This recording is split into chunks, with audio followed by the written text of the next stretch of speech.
অভিষেক বন্দ্যোপাধ্যায়ের বিরুদ্ধে এবারে কে? শুভেন্দুর প্রার্থী তালিকার প্ল্যানিং কি সেটাই আপনাদেরকে জানাবো। 2024-এর লোকসভা ভোট একেবারে দুয়ারে এসে গিয়েছে, আর তাই লোকসভা নির্বাচনকে পাখির চোখ করে মঙ্গলবার বিশেষ সাংগঠনিক বৈঠকে বসতে চলেছে বঙ্গ বিজেপি।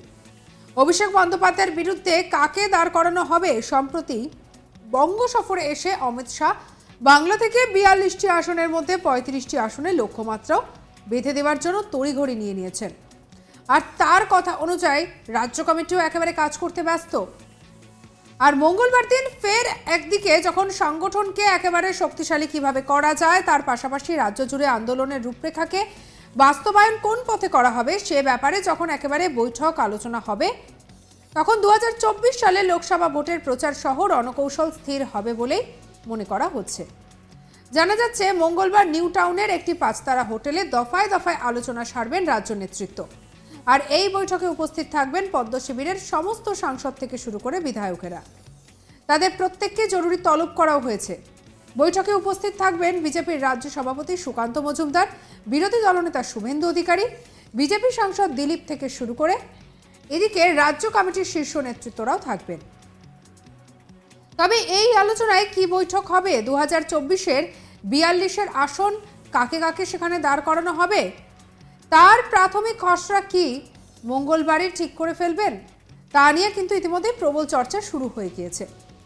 তবে যেটা জানা যাচ্ছে যে রাজ্যের যে এই বৈঠকে পর্যবেক্ষক সুনীল বানসাল, মঙ্গল পাণ্ডে তারাও উপস্থিত থাকবেন। আর এই ইতিমধ্যে আমাদের কালিক সুজয় ঘোষ একটি রিপোর্ট পাঠিয়েছে, তা সে রিপোর্ট দেখাবো আপনাদের। 2024-এর লোকসভা নির্বাচনের আগে ঘর গোছানোর কাজ শুরু করলো বঙ্গ বিজেপি। আজকে নিউ টাউনের একটি নামি 5 তারা হোটেলে আজ দফায় দফায় বৈঠক করবেন বিজেপির রাজ্য নেতৃত্ব। আর এই বৈঠকে বিজেপির সমস্ত সিটিং এমপি এবং বিজেপির সমস্ত এমএলএদের একেবারে জরুরি ভিত্তিতে তলব করা হয়েছে। এবং এই বৈঠকে বিজেপি রাজ্য সভাপতি সুকান্ত মজুমদার যেরকম থাকবেন, বিরোধী দলনেতা শুভেন্দু অধিকারী যেরকম থাকবেন, দিলীপ ঘোষ সহ বিজেপির রাজ্য কমিটির সমস্ত শীর্ষ নেতৃত্বদের আজ তলব করা হয়েছে। আজকের যে বৈঠক, সেই বৈঠক কিন্তু বিজেপির অন্দরেই ইতিমধ্যেই একটা চর্চা শুরু হয়েছে। তাহলে কি আজকের যে বৈঠক, সেই বৈঠক থেকেই যে 42টি আসনের লোকসভা নির্বাচন হবে 2024-এর, সেই নির্বাচনের প্রার্থী তালিকার যে প্রাথমিক খসড়া, সেটা কি সেই সূচি কি তৈরি হয়ে যাবে, সেটা নিয়েও কিন্তু একটা বঙ্গ বিজেপিতে চর্চা শুরু হয়েছে। বিজেপি সূত্রে খবর, আজকের যে বৈঠক, সেই বৈঠক অত্যন্ত তাৎপর্যপূর্ণ বলে মনে করা হচ্ছে।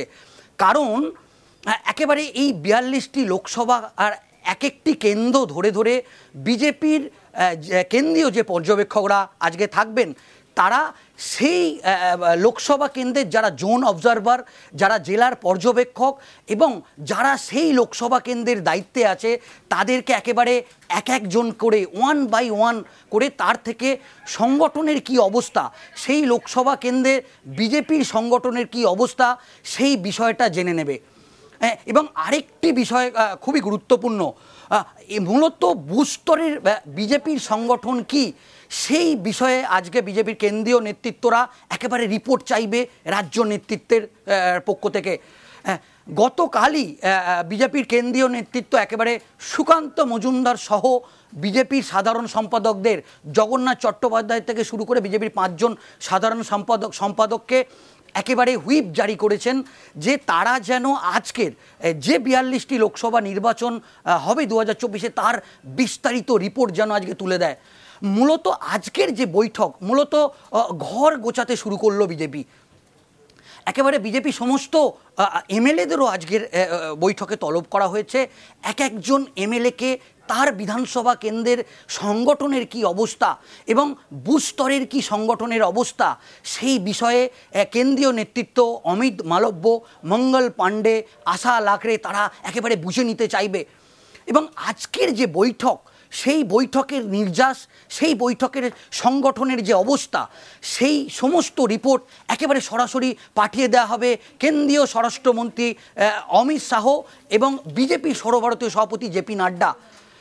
মনে করা হচ্ছে ডায়মন্ড হারবার যে লোকসভা কেন্দ্র, অভিষেক বন্দ্যোপাধ্যায় তৃণমূলের হেভিওয়েট প্রার্থী, এবং এই ধরনের বেশ কিছু যে তৃণমূলের যে সমস্ত হেভিওয়েট ক্যান্ডিডেট আছে তাদের বিরুদ্ধে বিজেপি যাদের প্রার্থী তালিকা দাঁড় করাতে চাইছে তাদের নাম নিয়েও আজকে আলোচনা হতে পারে।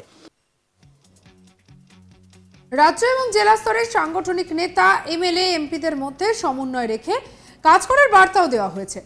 আর এমনকি মোদী সরকারের বিভিন্ন প্রকল্পের প্রচার রাজ্য জুড়ে ঝড় তুলতে হবে, এমনটাও নির্দেশ দেওয়া হয়েছে কেন্দ্রীয় বিজেপির তরফে, নেতৃত্বদের তরফে।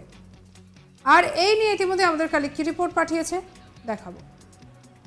সূত্রের খবর আমরা যেটা জানতে পাচ্ছি, এক একটি লোকসভা কেন্দ্রের অন্তত ৩-৪ জন করে নাম, সেই নাম কিন্তু আজকে আলোচনা হবে বলে আমরা জানতে পাচ্ছি, এবং 1:3 অন্তত একটা লোকসভা কেন্দ্রের জন্য 3 জন করে নাম, সেই নামগুলো নিয়ে আলোচনা হতে পারে বলে আমরা জানতে পাচ্ছি, এবং সেই সমস্ত নাম একেবারে জেপি নাড্ডাকে দিল্লিতে পাঠানো হবে।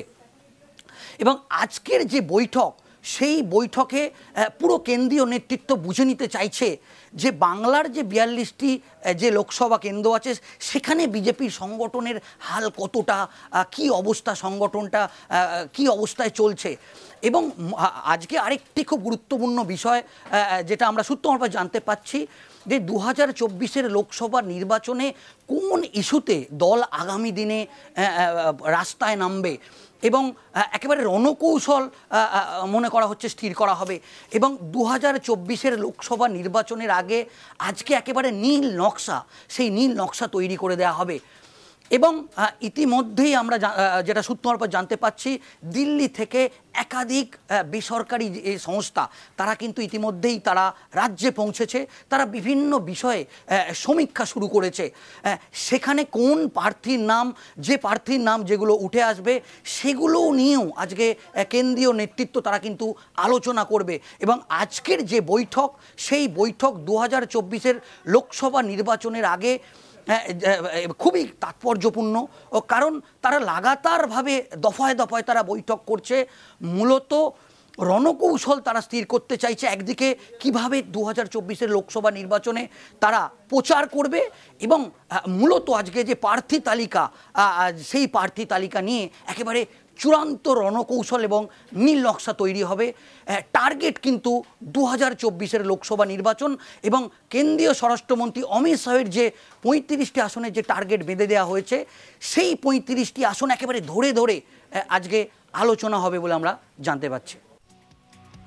তবে বর্তমানে বিজেপিকে যেটা সব থেকে বেশি দুশ্চিন্তায় রাখছে তা হলো অনেক জায়গায় নড়বড়ে সংগঠন এবং ঘরোয়া ঝামেলা। সব মিলিয়ে লোকসভা ভোটের প্রস্তুতির বৈঠকে মঙ্গলবার কোন কোন বিষয়ের উপরে বিশেষ গুরুত্ব দেওয়া হয় তার উত্তর সময় বলবে। সঙ্গে রাখুন আজ তাক বাংলাকে। আপনার মতামত জানাতে পারেন কমেন্ট সেকশনে, শেয়ার না করে থাকলে বা এই খবরটি যদি ভালো লেগে থাকে তাহলে কমেন্ট সেকশনে জানাবেন। এছাড়াও সাবস্ক্রাইব করে নিন এবং হোয়াটসঅ্যাপে আমাদেরকে ফলো করে নিতে ভুলবেন না।